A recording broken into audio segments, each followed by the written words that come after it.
Hello, my dear friends. I've been on this earth for 98 years now. That's a long time, isn't it? As I sit here, I find myself thinking back on the journey, the lessons, the laughter, and the tears. It took me a very, very long time, 74 years, to be exact, to finally understand some of the most important things in life.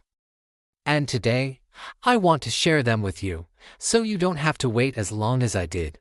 The first thing I learned is that worrying is like paying a debt you don't even owe.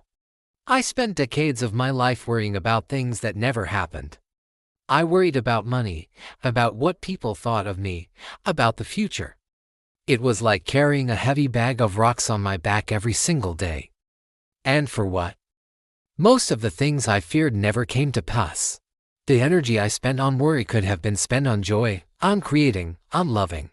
So please, hear me now. Let go of worry.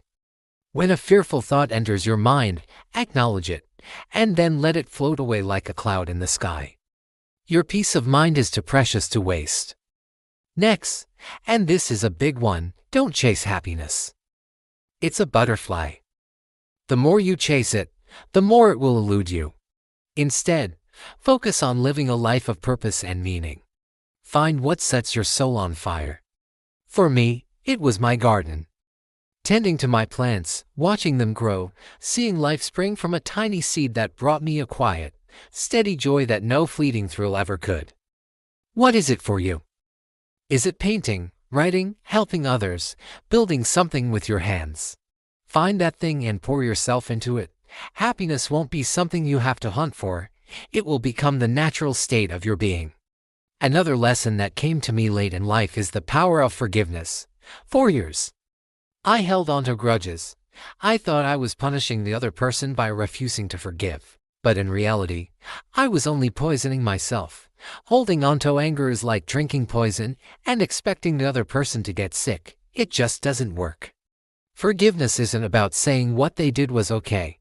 It's about freeing yourself from the burden of carrying that pain. Forgive them, not for their sake, but for yours. Let it go. You deserve to be free. And please, oh please, value your health. When you're young, you feel invincible. I know I did. I took my body for granted, but your body is the only home you will ever truly have. Treat it with kindness. Move it every day. Even a simple walk can work wonders. Eat real food, the kind that grows from the earth. Get enough sleep. These simple things are the foundation of a long and vibrant life. It's much easier to stay well than to get well. Don't wait until it's too late to learn this lesson. I also learned that relationships are everything. Not the number of friends you have on social media, but the quality of your connections. Nurture your relationships with your family and your true friends. These are the people who will be there for you when the chips are down. Call them. Visit them. Tell them you love them. Don't assume they know. Life is busy, I understand. But make time for the people who make your heart feel full. At the end of it all, it's the love we give and receive that matters most. And don't be afraid of failure. I failed so many times. My first business went bankrupt. My first attempt at growing prize-winning roses was a disaster, but each failure taught me something. Each stumble was a stepping stone. Society tells us to fear failure, to avoid it at all costs. But that's how we learn. That's how we grow.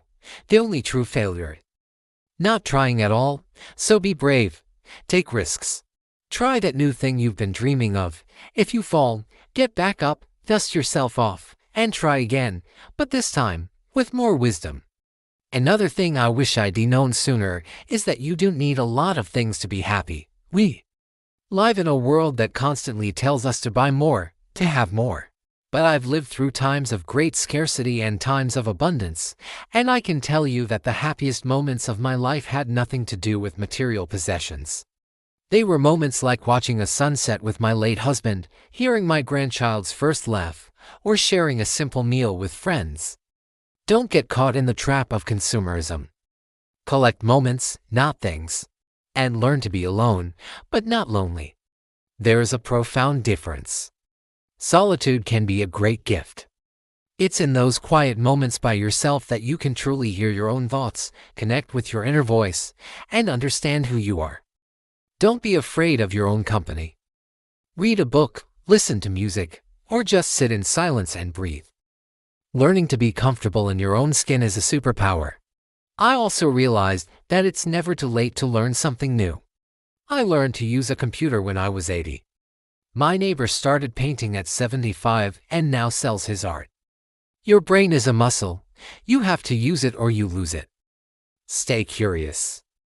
Read books on subjects you know nothing about. Take a class.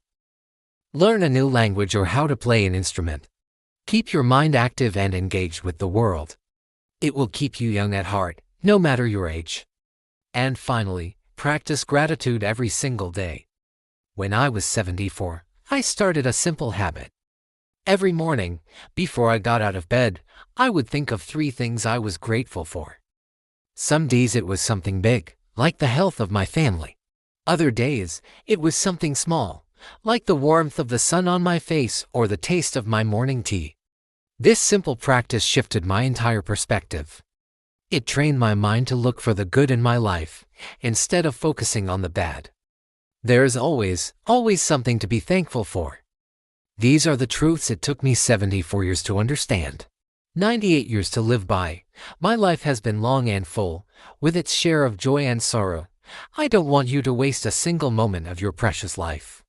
Don't wait until you're my age to figure these things out. Live fully, love deeply, forgive freely, and be grateful for the beautiful, messy, wonderful journey of being alive.